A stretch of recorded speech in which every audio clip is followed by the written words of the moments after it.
안녕하세요. 오늘의 데일리 뉴스레터에 오신 것을 환영합니다. 1. 폴란드 실사단 한국에 특별 요청. 2. 삼성 미리 알고 결단. 3. 조 바이든 도와주세요. 한번 진실을 알아봅시다. 얼마 전 폴란드 라디오 매체 폴스키에고 라디아 24는 폴란드가 한국에서 24조 원 규모의 대출을 받았다고 보도했습니다. 한국은 폴란드에 무기를 수출하면서 12조 원 규모의 대출과 보증을 해줬는데 폴란드가 애초 알려진 것보다 더 많은 24조 원 지원을 요구했다는 내용이었습니다. 일부 한국 언론들도 폴란드가 20조 원 이상의 금융 지원을 요구했는데 이것은 한국수출입은행과 무역보험공사의 수출금융 한도를 초과하는 것이기 때문에 우려가 제기된다는 보도를 하기 시작했습니다. 그러자 폴란드 재무장관은 즉각 한국에 추가 대출을 받은 적 없다고 부인했고 부와 슈차크 부총리 겸 국방장관 또한 방산 수출 20조 원에 대해 한국에 금융 지원을 요청한 적 없다며 이례적으로 적극 해명했습니다. 한국과 폴란드 언론의 보도 내용에는 사실과 다른 부분이 있는 것으로 확인됐습니다. 폴란드에 대한 1차 12조 지원은 검토 중이며 2차 계약을 앞두고 20조 원 지원은 논의조차 진행되고 있지 않다는 것이 확인된 것입니다. 한국방위사업청에서도 이와 관련해 다소 성급한 우려라는 입장을 밝혔습니다. 국내 방위사업 학박사 1호로 잘 알려진 최기일 한국방위산업연구소 소장은 이렇게 말합니다. 국제방산거래에서 미국을 제외하면 정부의 금융 지원을 수반하지 않는 경우는 거의 없고 미국도 정부 차원의 해외 원조와 방산기업의 로비를 합법적으로 인정하고 있어 사실상 금융 지원을 하고 있는 것이다. 정부가 이미 방산을 수출 전략 산업으로 육성하겠다는 목표를 밝힌 만큼 이를 문제 삼아 수출의 지장을 초래하지는 않을 것으로 기대한다. 더구나 방산교역에 있어서 후속 군수가 차지하는 비중은 60에서 80%에 달합니다. 이런 점들을 고려할 때 이번 폴란드 수출은 유럽 시장 진출의 교두보라는 의미까지 더하고 있기 때문에 한국의 금융 지원이 계약 자체를 흔들 걸림돌이 되지는 않을 것이란 전망이 우세합니다. 일각에서는 계약 규모가 워낙 크기 때문에 디졸트나 모라토리엄에 대한 우려도 제기하고 있는데요. 폴란드는 동구권의 중심 국가인데다 신용등급도 나쁘지 않아 아직까지 모라토리엄을 우려할 수준은 아닌 것으로 보입니다. 실제로 최근 폴란드의 신용등급은 국제 3대 신용평가기관인 S&P, 무디스 A2, 피치 등으로 평가받고 있어 비교적 양호한 상태입니다. 따라서 방산업계에서는 한국에서 대출 한도를 증액해 폴란드를 지원할 가능성이 높다는 의견이 우세한데요. KAI 강구영 사장도 최근 가진 기자회견에서 FA50 수출의 경우 적어도 3배 이상의 후속 군수 시장이 보장된다고 밝힌 바 있습니다. 결정적으로 폴란드는 한국에 대출을 요구하며 금융 갑질을 할 수 없는 입장입니다. 방위산업 이외에도 폴란드가 추진 중인 거의 모든 산업에 걸쳐 한국에 대한 의존도가 매우 높아졌기 때문입니다. 대표적으로 폴란드가 계획하고 있는 초대형 신공항 건설에 한국이 핵심적인 역할을 하고 있습니다. 최근 인천국제공항공사는 폴란드 신공항 사업에 대한 7,500억 원 규모의 지분 투자 계획이 한국개발연구원, KDI, 위 공공기관 예비 타당성 조사에서 타당하다는 의견을 얻었습니다. 인천공사가 폴란드 신공항, STH, 사업에 투자할 수 있는 길이 열렸다는 의미입니다. 폴란드 신공항 사업은 현재 시설 포화 상태인 바르샤바 쇼팽 공항을 대체해 중동부 유럽 허브 공항을 건설하는 사업으로서 사업비는 총 14조 원 규모입니다. 이 공항은 수도인 바르샤바에서 서쪽으로 약 40km 떨어진 바라노프의 활주로 2봄과 코터미널 1동 규모로 오는 2028년 개항 예정인데요. 신공항이 문을 여는 순간 연간 2천만 명이던 공항 수용 능력은 4천만 명으로 확대됩니다. 이 사업은 기존 폴란드의 관문인 바르샤바 쇼팽 공항을 대체하는 것은 물론이며 장기적으로는 중동부 유럽 최대 규모의 공항을 건설하는 것을 목표로 잡고 있습니다. 폴란드 정부의 목표는 연간 1억 명이 이용하는 공항으로 발전시킬 계획이라고 하는데요. 완공되면 그야말로 유럽 최대 메가허브 공항으로 탈바꿈하게 됩니다. 그런데 이 신공항 프로젝트는 공항이 전부가 아닙니다. 신공항과 함께 연결될 철도, 도로, 도시개발 등 광범위한 인프라 개발은 물론이며 복합운송허브 STH에 대한 구상까지 함께 진행되다 보니 전체 사업 규모는 74억 유로, 한화약 10조 원이 넘는 초대형 프로젝트입니다. 그리고 이 모든 프로젝트의 건설 과정과 건설 이후 운영까지 한국이 중추적인 역할을 맡게 됩니다. 국내 기업이 대거 참여하는 건 당연한 일이겠죠. 폴란드 신공항 프로젝트가 특히 한국에게 의미 있는 이유가 있습니다. 2021년 당시 폴란드 신공항 건설 자문 사업을 놓고 한국의 인천국제공항공사와 일본의 나리타 공항이 맞붙었습니다. 그리고 폴란드의 선택은 인천국제공항공사였습니다. 유럽 최대 공항을 짓기 위한 롤모델을 선택하는 자리에서 나리타 공항을 꺾은 것입니다. 이는 유럽에서도 나리타 공항보다 인천공항의 시스템이 더 우위에 있다는 것을 인정받은 것이며, 나아가 건설, 산업인프라 전반에서 일본보다 한국이 더 뛰어나다는 평가를 받은 것입니다. 이후 폴란드는 한국과 거의 모든 산업 전반에 걸친 협력을 추진하게 됩니다.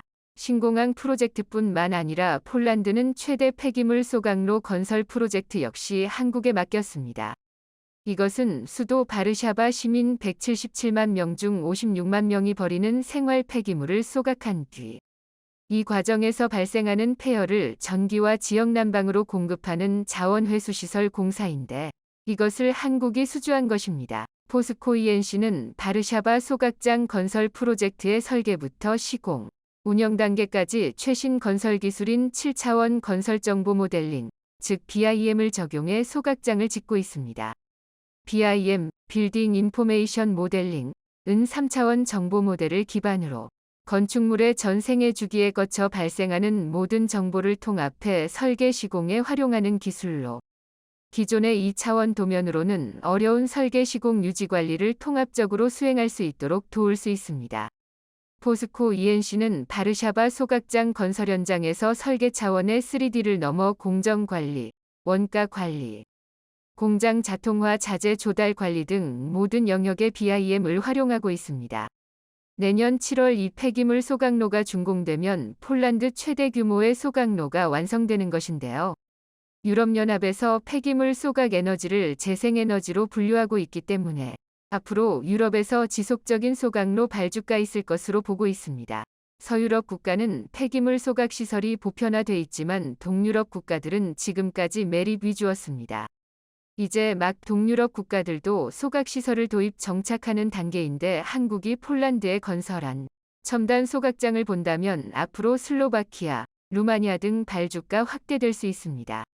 이처럼 폴란드는 방위산업 외의 다양한 핵심 산업 인프라 건설 역시 한국에 맡기고 있습니다. 자칫 한국에 제때 계약금을 입금하지 않거나 대출을 해달라는 등 금융 갑질을 하다가는 폴란드 산업 전체가 멈출 수 있는 상황이 된 겁니다. 더구나 폴란드는 미래가 걸린 사업 역시 한국과 협력을 약속했습니다. 폴란드는 우크라이나의 최인접국으로서 전쟁이 종료된 이후 우크라이나 재건 사업이 시작될 때 가장 핵심적인 역할을 할 수밖에 없는 국가입니다. 따라서 우크라이나 재건 사업은 벌써부터 중국, 일본 등 많은 국가들이 관심을 기울이고 있는데요. 그런데 이마저도 폴란드는 한국을 선택했습니다. 한국은 폴란드 정부 기관과 공통으로 우크라이나 재건 사업에 참여하는 방안을 모색 중입니다. 국토교통부 산하 공공기관인 한국해외인프라도시개발공사는 폴란드 투자무역청과 공통사업 개발, 사업 내용 공유 등 협력을 위한 MOU를 맺었는데요. 폴란드는 우크라이나 재건과 관련한 유럽 내 거점이자 신공항, 열병압발전소, 원자력 발전 사업 등 대형 프로젝트를 통시다발적으로 추진하는 국가입니다. 폴란드가 방위산업 외의 모든 산업 전반에 걸쳐 한국과 협력을 결심한 계기가 있습니다. 지난해 한화에어로스페이스 측과 K9을 계약할 당시 폴란드가 내세운 조건은 하나였습니다. 한국군이 사용하는 전차와 통일하게 생산해달라. 이것이 폴란드 실사단이 창원 공장을 방문해 실사한 이후 내놓은 요구 조건이었습니다. 사실 국가마다 지형과 기후 등이 다른 탓에 동일한 장비라도 옵션을 조금씩 달라집니다. 다양한 파생 버전이 생겨나는 이유기도 합니다. 따라서 한국에서 사용하는 전차와 완전히 통일하게 만들어 달라는 폴란드의 요구는 이례적이었습니다. 폴란드 측이 이런 요구를 한 이유는 창원 공장의 생산 기술과 품질 관리 능력에 엄청난 감명을 받았기 때문입니다. 한국 생산 설비와 품질 상태를 눈으로 확인한 폴란드 당국자는 더도 덜도 말고 딱 이만큼만 해달라라는 요청을 한 것입니다. 한국의 기술력과 품질에 대한 엄청난 신뢰가 쌓였다는 것을 알 수 있는 일화입니다. 이런 신뢰가 생겼으니 신공항, 소각장, 우크라이나 재건 사업 등등 일본의 손을 뿌리치고 한국과 손을 잡을 수 있었던 것이죠. 그 믿음에 한국은 완벽하게 부응했습니다. 그리고 이제 폴란드는 방위 산업을 넘어 국가 모든 산업 인프라에 한국과 협력을 추진하고 있습니다. 미국의 반도체 뒤통수에 엄청난 노림수가 드러나 대만이 큰 충격을 받고 있습니다. 이는 삼성과 SK가 기술력을 키우지 않는다면 한국 또한 같은 상황에 처할 수 있다는 우려로 이어지고 있습니다. 최근 삼성의 놀라운 결정도 이런 배경에 있다는 분석입니다. 대만을 분노하게 만든 미국의 황당한 전략. 무슨 일이 발생했는지 자세히 알아보겠습니다. 미국 전문가들은 중국이 2025년이나 2027년에 대만을 무력으로 지배하려는 시도를 본격화할 것이라 전망한 바 있습니다. 중국은 대만을 미수복 지역으로 보고 있어 언제든지 전쟁터가 될 수 있다는 것입니다. 중국 내에서는 자국에 절대 필요한 TSMC를 갖기 위해서라도 무력 통일에 나서야 한다는 주장이 나오고 있습니다. 최근에도 중국은 대만 쪽으로 군용기 28대와 군함 4척을 보내 무력 시위를 했습니다. 시진핑 또한 미국 보란 듯 대만 통일이 소원이라며 강철 만리장성을 쌓겠다고 언급했죠. 침공 시 대만 반도체 공장 점거가 최우선 과제가 될 것이란 분석입니다. 미 FBI 국장은 틱톡이 중국의 대만 침공 시 여론전 도구가 될 것이라 밝혔습니다. 중국 정부가 틱톡을 사용해 수백만 명의 데이터를 통제할 수 있고 침공할 경우엔 짧은 형식의 비디오로 여론을 형성할 수 있다는 것입니다. 이런 상황에 중국이 대만을 침공하면 미국이 TSMC를 파괴할 것이다. 는 주장이 나와 주목을 받고 있습니다. 트럼프 행정부에서 국가안보보좌관을 지낸 로버트 오브라이언의 발언으로 최근 카타르에서 열린 글로벌 안보 포럼에 화상으로 참석해 중국이 대만을 침공하면 반도체 공장이 넘어가는 것을 막기 위해 미국이 이를 먼저 파괴할 것이라는 주장들 했습니다.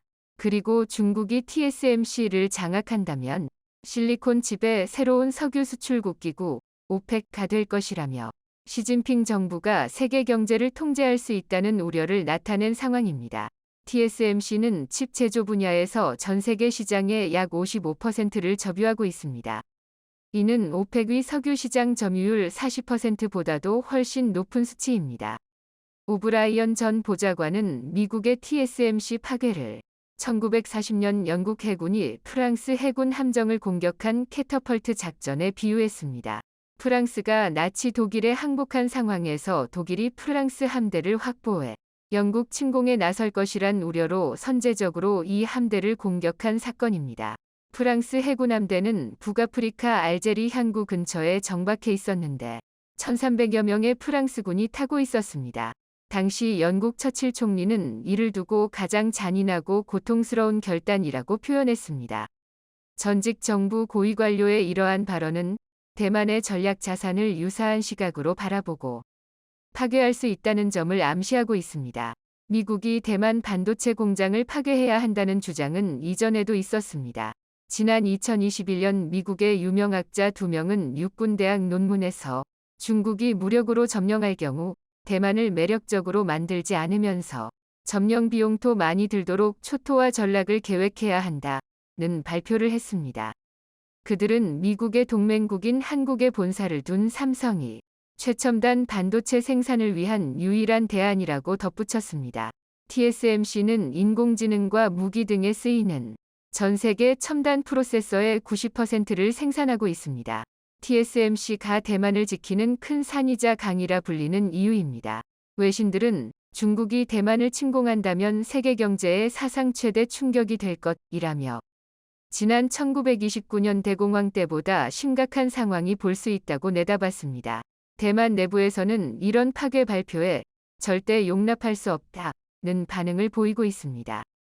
대만 국가안보국은 반도체 공장이 세계 공급망에 깊숙이 통합돼 있어 미국이 물리적으로 파괴하지 않더라도 생산물 중단시킬 수 있기에 유사시 반도체 공장을 파괴할 필요가 없다는 반박을 했습니다. 중국이 황금알을 낳는 암탉을 잡았더라도 황금알을 낳을 수 없다는 설명입니다. 대만 해협은 우크라이나처럼 동아시아의 화약고로 여겨지고 있습니다. 미국은 러시아의 우크라이나 침공 이후 중국의 대만 침공을 가상한 대응 방안 연구에 박차를 가하고 있습니다. TSMC 등 대만의 첨단 반도체 산업에 초접을 맞추고 있는 상태입니다. 대만 언론은 대만이 최악의 상황이 되면 미국이 TSMC 엔지니어를 최우선으로 비행기에 태워 자국으로 탈출시키는 것을 고려하고 있다는 폭로를 했습니다. 대만에서 전쟁이 벌어진다고 해도 미국이 참전해야만 할 의무는 없습니다. 그러나 미국 바이든 정부가 군사적 지원을 제공하겠다는 이유도 당장 도와주지 않는다면 자국 산업에 막대한 피해가 가기 때문입니다. 미국은 아이폰부터 첨단 무기에 이르기까지 반도체의 70%가량을 대만에 의지하고 있습니다. TSMC는 차량용 반도체 또한 약 60% 이상을 만들고 있습니다. 반도체 시장 규모는 대략 6천억 달러 수준이지만 기타 기기에 파급되는 영향력까지 포함하면 천문학적 규모로 커질 수 있는 것입니다. 블룸버그는 TSMC가 전쟁으로 파괴되면 세계 경제에 1조 달러가량의 타격이 돌 것이라 분석했습니다. 이는 전 세계 반도체 기업 연 매출의 약 2배 정도입니다. 장중모우 TSMC 창업자는 TSMC에서 출발하는 실리콘 쉴드가 중국의 공격으로부터 대만을 보호할 수 있다고 언급하기도 했습니다. 14억 인구의 거대 중국을 상대로 2,300만 인구의 섬나라 대만이 일전불사 태세를 보일 수 있는 것은 반도체 덕이라는 주장입니다. 미국을 비롯한 서방 국가들이 TSMC가 중국의 손에 들어가지 않도록 끝까지 대만을 지킬 것이라는 믿음을 보인 것입니다.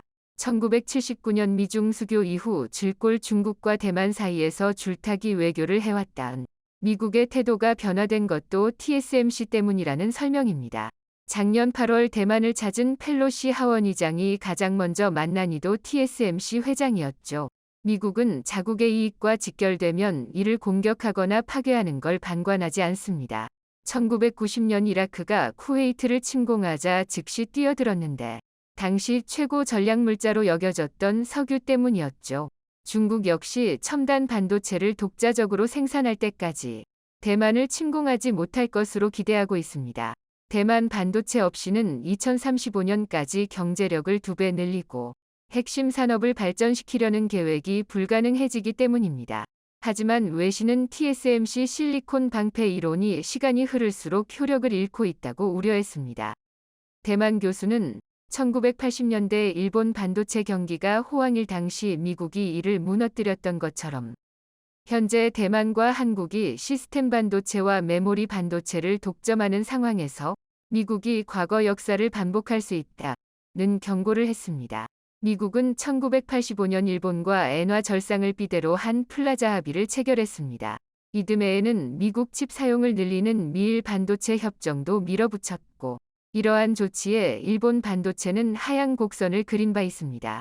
현재도 미국은 한국과 대만 반도체 기업을 크게 압박하고 있는데 이들 기업을 유치하는 동시에 자국 기업을 키우려는 야욕을 보이고 있습니다. 미국은 절대 대만을 중국에 넘기지 않겠다는 입장을 보이지만 미국 내에 반도체 기지가 충분히 세워졌을 경우에는 다른 판단을 할 수 있습니다. 대만의 반도체 공급망을 미국 내 복제하겠다는 의도로 풀이되고 있습니다. 바이든 정부는 중국에 있는 TSMC 인재들이 미국으로 옮겨몰 것을 권장하고 있습니다. 견고한 대만의 실리콘 방패에 금이 가는데 미국이 방아쇠를 당겼다는 분석입니다. TSMC는 미국의 압박에 투자를 대폭 확대하고 있습니다. 지난해 말 애리조나 공장에 대한 투자 규모를 애초 계획의 3배인 400억 달러로 확대한 것도 이런 압박 때문이라는 분석입니다. 2026년부터 3나노 공정 기술을 활용해 반도체 생산물 시작할 예정입니다. 하지만 투자비 증가 등으로 실익은 크게 없다는 의견이 많습니다. 장중모우 TSMC 창업자는 현재의 추세로 가면 대만 반도체 산업의 공동화가 불가피하다고 경고했습니다.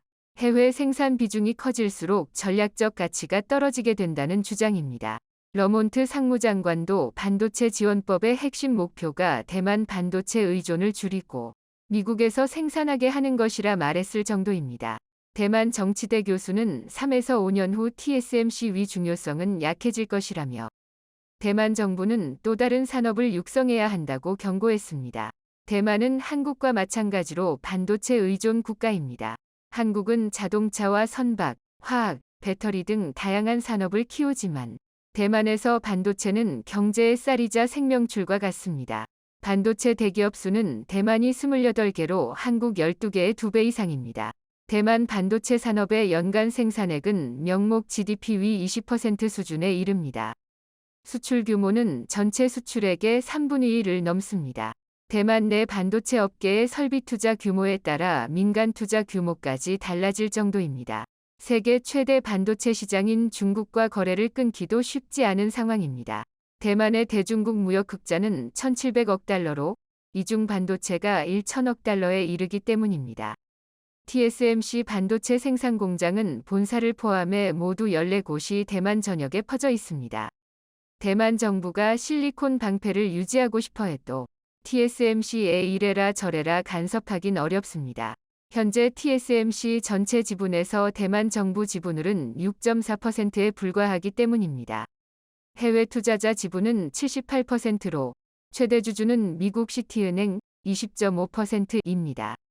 게다가 상위 10대 고객 중 7명이 미국 고객이며 반도체 장비 등도 주로 미국에서 수입하고 있습니다. 미국의 강력한 경제 정치적 압력에 저항하기 힘든 구조인 것입니다. 그럼에도 대만 정부는 반도체 기업을 유지하기 위해 막대한 지원을 하고 있습니다. 연구개발 투자의 경우 15% 세금 감면 혜택을 주고 있으며 이외에도 임금, 법인세, 수도요금까지 지원을 하고 있는 상태입니다. TSMC는 대만에서 1나노 공정을 2026년 착공할 예정으로 알려지고 있습니다. 2027년 시범 생산을 하고 2028년 양산을 시작한다는 관측입니다. 하지만 이것 또한 실리콘 방패 지위를 유지하기 위한 안간힘으로 풀이되고 있습니다. 초과 이익 공유 및 기밀 정보 공개 등을 요구한 것입니다. 때문에 반도체 생태계를 탄탄하게 만들지 않으면 언제든지 세계 무대에서 밀려날 수 있다는 위기감이 높습니다. 한국이 용인의 세계 최대 규모 반도체 클러스터 조성에 나선 배경에는 반도체를 안보 자산으로 분류한 것도 이유라는 분석입니다. 용인 반도체 클러스터가 계획대로 조성되면 한국도 견고한 실리콘 쉴드를 지닐 수 있습니다. 전문가들은 현재 중국이 대만을 위험할수록 한국의 가치가 커진다며 지렛대를 활용해 미국과 협상을 해야 한다고 밝히고 있습니다. 미국에게 끌려다니면 반도체 산업이 끝장날 수 있습니다. 그렇다고 중국에 의존하면 미국의 보복을 당할 수 있습니다. 한국은 누구도 넘볼 수 없는 기술력을 만들어 위기를 이겨내야 할 것입니다. 미국이 인플레이션 감축법에 따른 전기차 보조금 지급 관련해서 세부 규정을 만든다는 소식이 들려왔습니다. 다음 달 중간 선거를 앞두고 있는 바이든은 떨어진 지지율을 다시 끌어올리기 위해 동맹국들의 마음을 돌리기에 우선하는 모습인데요. 하지만 반도체 정치화는 세옹지마라며 이런 반도체의 정치화가 확대되며 정치적 속성의 강화를 띨수록 오히려 삼성전자에게 호재라는 소식을 WSJ가 분석하며 보도했습니다. 이러는 와중에 인플레이션으로 고유가 현상을 잡기 위해 인권 문제까지 눈감아주며 방문했던 사우디아라비아가 푸틴 러시아 대통령의 에너지 무기화에 발을 맞추는 모양새를 보이며 바이든의 뒤통수를 치는 행동을 보였는데 무슨 일인지 자세히 알아보겠습니다. 중간 선거를 한 달 남짓 남겨둔 미 재무부가 전기차 세액공제 규정 등 IRA 세부 시행령 마련을 위한 의견 수렴 절차에 착수했다고 밝혔습니다. 11월 중간 선거 등으로 당장 법 개정이 쉽지 않은 상황에서 미국 측이 약속한 정부 간 협의, 공식 의견 제시 등을 통해 시행령에 한국 입장이 반영될 수 있을지 주목되고 있습니다. 미 재무부는 이날 성명 자료를 통해 국세청과 함께 IRA 주요 기후 청정에너지 세금 인센티브 시행에 대해 오는 11월 4일까지 이해관계자 등을 대상으로 의견 수렴 절차를 개시한다고 밝혔습니다. 재무부는 IRA 관련 6개 항목에 대해 의견을 수렴하는 가운데 소비자 차량 신용 항목이 전기차에 대한 세액공제 지원과 관련돼 있습니다. 재무부는 해당 항목에서 한국산 차별의 핵심인 북미 최종 조립 요건과 관련 최종 조립 북미 등 정의의 의견을 요청했습니다. 또 다른 쟁점인 핵심 광물 가치와 비중 계산, 핵심 광물 채굴, 가공지역 판단 시 고려 요인 등에 대해서도 의견을 제시하도록 했습니다. 자료에서 재무부는 법 시행령 마련 원칙으로 강한 대중적 관여, 명확성 및 확실성, 건전한 관리를 꼽기도 했는데요. 연말까지 IRA 관련 시행령 작업을 완료하고 최종 가이드라인을 공개한다는 계획인 가운데 향후 몇 주간 주요 이해관계자가 참여하는 공청회도 개최한다고 덧붙였습니다. 제닛 옐런 재무장관은 재무부는 IRA 시행 관련 책임을 이행할 준비가 됐으며 법 조항으로 혜택을 입을 이해관계자 및 대중과 협력하기를 기대한다 고 밝혔습니다. 재무부가 IRA 시행령 마련을 위한 공식 절차에 착수함에 따라 한국 정부 역시 현재 미국 측과 진행 중인 양자 협의체 외에 의견 수렴 정차로 또 IRA 내 문제 조항에 대한 수정 의견을 제시할 예정입니다. 외교 소식통은 아직 공식적으로 방침이 정해진 것은 아니지만 의견을 낼 가능성이 크다 고 밝혔습니다. 현대차 역시 관련 의견을 제시할 것으로 알려졌으며 현대차 관계자는 상황을 예의주시하면서 대응책을 마련하고 있다 고 말했습니다. 한편 이날 미국의 월스트리트 저널 WSJ은 최근 미중 간 반도체 정치화 움직임이 장기적으로 삼성전자에게 득이 될 것이라고 진단했습니다. 미국과 중국 등 글로벌 각국이 반도체 산업을 중심으로 경제 안보 강화 움직임을 보이며 반도체의 정치화가 더욱 확대되는 가운데 이 같은 정치적 속성의 강화가 삼성전자에겐 오히려 호재가 될 수 있다는 평가가 나왔습니다. 대만의 TSMC와의 파운드리 경쟁과 마이크론 등 경쟁사들의 거센 추격 속에서 삼성전자의 미 공장 건설 등 대규모 투자는 고난 이후 미래를 준비할 장기 전략으로 WSJ는 분석했습니다. 특히 반도체 부문에서 시장의 몰락이 뚜렷했고 삼성도 그 예외는 아니었다는 겁니다. 2021년 초 이후 가치의 약 40%를 잃어 거의 3천억 달러의 시장 가치가 사라졌습니다. 회사의 주요 수익인 메모리 칩의 수요 감소와 높은 재고는 현재 삼성의 삶을 특히 어렵게 만들고 있다고 보도했습니다. 업계 추적업체인 트렌드포스는 스토리지에 사용되는 메모리 칩 유형인 낸드 플래시의 가격이 전 분기에 13에서 18% 하락한 후 4분기에 15에서 20% 하락할 것으로 예상했습니다. 스탠더드 앤드 푸어스 S&P에 대한 애널리스트들의 추정에 따르면 삼성의 2분기 영업이익은 전년 동기 대비 20% 이상 감소할 것으로 예상했습니다. 그러나 삼성은 현재의 불황 이후의 삶을 준비하고 있습니다. 대만의 TSMC와 경쟁하기 위해 2027년까지 첨단 칩 생산 능력을 3배 이상 늘릴 것이라고 밝혔고 현재 가장 첨단 칩을 만들 수 있는 회사는 삼성과 TSMC뿐입니다. 인텔도 파운드리 사업에 다시 도전장을 내밀고 있지만 몇 세대 뒤처져 있다는 분석입니다. D램 시장 3위 업체인 마이크론의 추격도 거셉니다. 마이크론은 미 뉴욕주에 1,000억 달러를 투입해 생산량을 늘리기로 했으며 이에 따른 점유율 변화도 예상됩니다. 지난해엔 세계 최초로 10나노미터급 4세대 1A D램을 공개했고 지난 5월엔 5세대 D램 제품 양산 계획을 밝히기도 했습니다. 그러나 WSJ는 최근 심성 파운드리 포럼 SFF에서 삼성이 대만의 TSMC와 경쟁하기 위해 2027년까지 파운드리 생산 역량을 3배 확대하겠다고 발표한 것을 대표적 사례로 꼽기도 했습니다. 삼성전자의 파운드리 투자 확대는 풍부한 보유 현금과 기술 리더십을 고려할 때 타당한 선택이라고 평가했습니다. 또한 변동성이 큰 메모리 반도체 의존에서 탈피해 사업을 다각화하고 대만을 둘러싼 지정학적 긴장에 대한 공포를 활용하려는 시도일 수 있다고 덧붙였습니다. 업체별 파운드리 초미세 공정 로드맵을 보면 삼성전자가 TSMC보다 3개월 앞서 3나노미터 공정을 양성 중이고 이 기세로 2025년에는 2나노미터를 2027년에는 1.4나노미터 공정을 양산한다는 계획을 발표했습니다.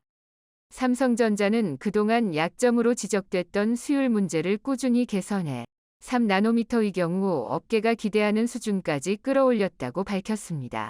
하지만 파운드리 사업에선 기술 경쟁 못지않게 고객 확보가 중요합니다.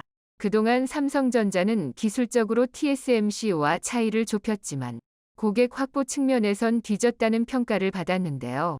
올 2분기 글로벌 파운드리 시장 점유율을 보면 TSMC가 53.4%, 삼성전자가 16.5%입니다. 20%의 벽을 넘기가 쉽지 않은데 삼성전자는 이 문제를 해결하기 위해 이날 셀퍼스트라는 새로운 전략을 내놨습니다. 기존엔 주문을 받고 생산시설을 지었다면 앞으로는 선제적인 투자를 통해 생산시설을 먼저 짓고 주문을 받겠다는 것입니다. 삼성전자는 또 다양한 고객을 확보해 현재 파운드리 매출의 3분의 1을 차지하는 모바일 칩 비중을 2027년까지 절반 이하로 줄이고 HPC, 고성능 컴퓨팅, 대형 클라우드, 차량용 반도체와 5G, 사물인터넷 등 고성 저전력 반도체 시장을 적극적으로 공략해 2027년에는 2019년 대비 고객사를 5배 이상 확보하겠다고 밝혔습니다. 뿐만 아니라 기존 고객사와의 파트너십도 강화할 계획으로 이날 행사엔 퀄컴의 최고 기술 책임자와 테슬라의 공급망 담당 부사장이 등장했었습니다. 삼성전자와 이들 회사 간 탄탄한 파트너십을 의미하는 것으로 해석됩니다. 짐 탐슨 퀄컴 최고 기술 책임자는 퀄컴과 삼성 파운드리와 파트너십은 15년간 지속됐으며 삼성이 선진 미세 공정을 이끌어가는 것이 우리에겐 매우 중요하다 고 말했습니다. 삼성이 미래적인 행보를 보이는 가운데 미국의 IRA 법은 걸림돌임에 분명합니다. 그러기에 지금 미국 재무부가 관련 세부 규정을 만들고 한국차 차별을 해소해 바이든의 입지도 더욱 탄탄해질 수 있는 것입니다. 그러나 사우디와 러시아가 역대급 감산 카드를 꺼내며 바이든은 곤혹에 빠졌습니다. 석유 수출기구 오펙와 러시아 등 오펙 산유국의 협의체인 오펙 플러스가 하루 200만 배럴의 원유 감산을 결정한 것입니다. 경기 침체 우려로 하락하는 유가를 떠받치기 위한 조치로 풀이되는데 최근 진정세를 보이던 유가가 다시 치솟아 인플레이션 압력을 높일 것이란 우려가 나오고 있습니다. 블룸버그 통신, WSJ 등 외신에 따르면 오펙 플러스는 오스트리아 빈에서 2020년 3월 후 첫 대면 정례회의를 열고 이와 같이 결정했다고 보도했습니다. 우크라이나 전쟁 발발 직후인 지난 3월 국제 유가는 사상 최고치인 배럴당 147달러까지 뛰었습니다. 그러나 미국 중앙은행 패드 위 긴축에 따른 경기 침체 우려와 달러 강세로 7월 배럴당 100달러 선이 깨지며 연준이 3연속 자이언트 스텝 한 번의 기준금리를 0.75%포인트 인상을 밟은 지난달에는 1월 이후 처음으로 80달러 선으로 밀렸습니다. 오펙 플러스 위 대규모 감산으로 유가가 다시 배럴당 100달러를 넘어설 것이라는 전망도 나오는 한편 앞서 골드만삭스는 대규모 감산이 이뤄지면 브렌트유 가격이 배럴당 100달러를 웃돌 것으로 내다봤습니다. 유가 강세가 이어지면 에너지 비용 급등에 따른 인플레이션에 시달리고 있는 많은 나라가 거세게 반발할 것으로 보입니다. 특히 11월 중간선거를 앞둔 바이든 정부가 타격을 받을 수 있다는 관측이 나오며 이날 감산 소식에도 뉴욕 상업거래소에서 장 초반 서부 텍사스 원유 WTI 11월 물은 보합권에서 등락을 반복하고 있습니다. 오펙 플러스가 대규모 원유 감산 카드를 꺼낸 것은 국제 유가가 맥을 못 추고 있어서라는 분석입니다. 지난 6월 배럴당 122달러를 넘던 WTI는 4일 기준 고점 대비 29% 추락했습니다. 브렌트유 가격은 배럴당 90달러 선을 회복했지만 123달러를 웃돌던 6월 고점보다는 여전히 26% 낮습니다. EU가 도입하는 러시아산 원유 가격 상한제 등 다른 변수도 적지 않다는 분석입니다. 오펙 플러스가 결정한 감산 규모 200만 배럴은 하루 세계 원유 공급량의 2% 수준입니다. 애초 전망됐던 50만 물결표 150만 배럴에서 규모가 확 커진 것입니다. 외신에 따르면 오펙 플러스 위 두 주축인 사우디와 러시아가 감산을 적극 주장한 것으로 알려졌습니다. 오펙 플러스 결정과 반대로 사우디가 원유 생산량을 추가로 줄일 가능성도 있습니다. 글로벌 투자은행 RBC 캐피털마켓은 사우디가 자체적으로 생산량을 줄여 오펙 플러스의 감산 효과를 극대화할 수 있다고 내다봤습니다. 오는 11월 중간선거를 앞둔 미국의 조 바이든 행정부는 오펙 플러스의 감산 전망에 곤혹스러워하고 있습니다. 국제 유가가 오르면 바이든 행정부가 업적으로 선전하는 자국 내 휘발유 가격 안정세가 깨질 수 있기 때문입니다. 로이터 통신에 따르면 백악관은 이날 오펙 플러스 회원국들의 원유 감산은 경제 펀더멘털, 기초 체력에 부합하지 않는다는 의견을 전달했다고 합니다. 지난 바이든 중동 순방 당시 사우디와 미국 간 증산 논의는 없었으며 바이든의 중동 순방은 실상 빈손으로 끝났습니다. 이에 떨어졌던 바이든의 지지율은 IRA 발표 후 소폭 상승했지만 여러 문제점들이 나타나면서 다시금 떨어진 후 회복세를 찾지 못하고 있는 가운데 이번 오펙 플러스의 발표로 다시 한번 위태해진 것입니다. 이에 바이든은 오펙 플러스의 근시안적인 감산 결정에 실망했다고 밝히며 다음 달에 전략 비축유 1,000만 배럴을 추가로 방출할 것을 지시했습니다. IRA 세부 규정을 만드는 등 한국 기업을 다시 붙잡기 위해 친서까지 보내며 떨어지는 지지율을 반등시키기 위해 노력하는 모습입니다. 영상이 도움이 되셨다면 구독과 좋아요 부탁드리며 오늘도 감사합니다. 최고로 멋진 하루 보내시길 바랄게요.